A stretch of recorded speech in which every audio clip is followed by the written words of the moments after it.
Right. ఇంకొక అపోహ కూడా ఉంటుంది. సి సెక్షన్ జరిగిన వాళ్ళలో ఆ సి సెక్షన్ డెలివరీ అవ్వడానికి బ్యాక్కి ఏదైతే ఇంజెక్షన్ ఇస్తూ ఉంటారో ఆ ఇంజెక్షన్ వల్ల కూడా ఫ్యూచర్లో మనకి బ్యాక్ పెయిన్ వచ్చే అవకాశం ఉంటుంది అని, అందువల్లే బ్యాక్ పెయిన్ వస్తుంది అని కూడా అంటూ ఉంటారు. అండ్ చాలా వరకు సి సెక్షన్ అయిన వాళ్ళకి కంపల్సరీ బ్యాక్ పెయిన్ ఉంటుంది. సి సెక్షన్ అయింది కాబట్టి నాకు బ్యాక్ పెయిన్ వస్తుంది అని అంటూ ఉంటారు. అది నిజమే అంటారా? ఎంతవరకు నిజమది? ఇది అపోహ అండి. స్పైనల్ హెడేక్ అనేది స్పైనల్కి అనస్థీషియా ఇచ్చినందువల్ల వచ్చే స్పైనల్ హెడేక్ ఒకటి.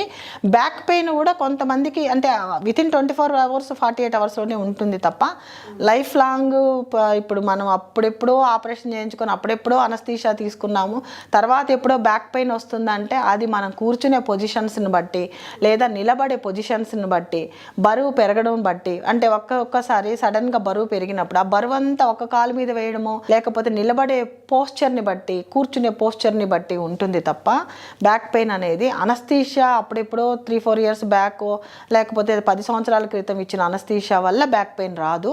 అది మన శరీరం మీద మనం ఆధారపడి ఉంటుంది కాబట్టి మనం తగు జాగ్రత్తలు తీసుకుంటే ఇవన్నిటిని కూడా అవాయిడ్ చేయొచ్చు.